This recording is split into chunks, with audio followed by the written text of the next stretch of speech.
The following is meant for entertainment and educational purposes. It is not meant to establish a doctor-patient relationship.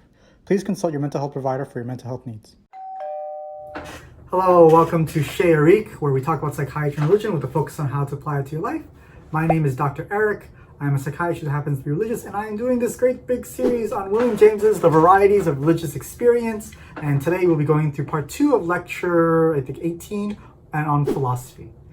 And here, William James wants to talk about the relationship between religion and philosophy. And when he says philosophy, what he really means is kind of theology.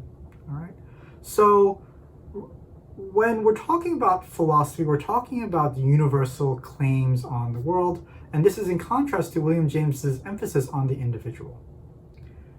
William James criticizes intellectualism in religion because he says that intellectualism seems to state that you're able to construct religion from abstract concepts alone, from logic alone, right? And that if you have rigorous logical process, you'll be able to find objective facts about God, about religion, about higher power. However, William James says that these systems have often become idols for people who want to be spiritual, and it's not really the right way to do things. And we find in religion that there's a disdain for merely probable or possible truths and individual experiences. That religion has universal claims about religious beliefs, and that the individual things we just don't really care about that much. It's nice that you had it, but we really care about these universal applications to life. And that theology on reason must be able to convince people convincingly. And if it didn't, then why would it be superior to other beliefs? James really significantly disagrees with this, and what he says is that there's no need to discredit, this way of viewing things by analyzing it and arguing. He can simply discredit it by looking at history. In history, there haven't really been any really good universal claims that hasn't changed over time. Religion has been a changing and an evolving thing over time. And he believes that logic relates to God the same way that it relates to love and patriotism and politics, right? Our emotions come in to play first, just like the mystical experience comes into play. And then we create intellectual concepts after the fact. And we create all these intellectual jargon to bring it all together to describe things.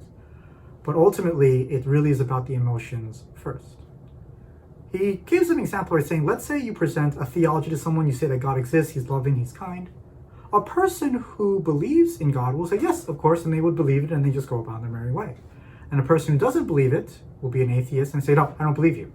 But there's no logical series of facts that could ever turn the atheist to a theist and vice versa, and a theist to an atheist.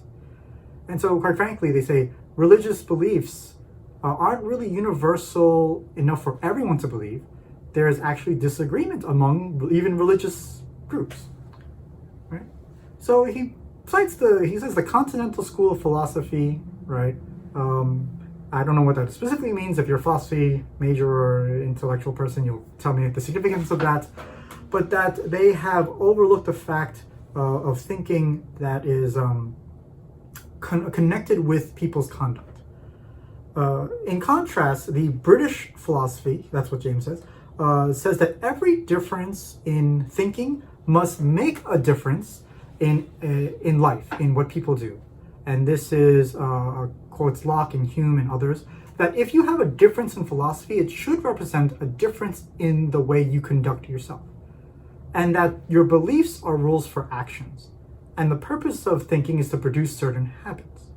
This is where William James comes into play, where he really is a pragmatist. He wants to do things that are practical. And that your beliefs are your beliefs, and they cause actions. And if they don't change your actions, then what good is their belief? He says, if someone professes that they love God and they believe in God, but that conduct in that belief, like if they didn't believe it, they would do the same exact thing. What good is that belief in God if their conduct would be completely the same?